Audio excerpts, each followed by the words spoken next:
ఇలాంటి క్వశ్చన్స్ ఉన్నప్పుడు అంటే యూనిట్స్ ప్లేస్లో 1 ఉన్నప్పుడు units digit is 1, that is 1 into 1 is 1.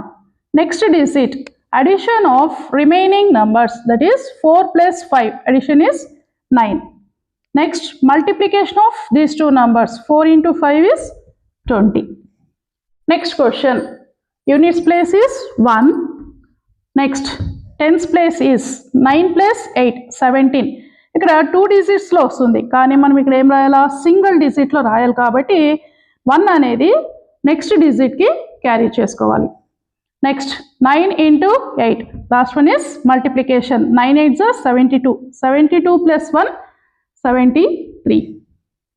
Here units place is 1, 9 plus 5 is 14, 14 means we have to carry this 1.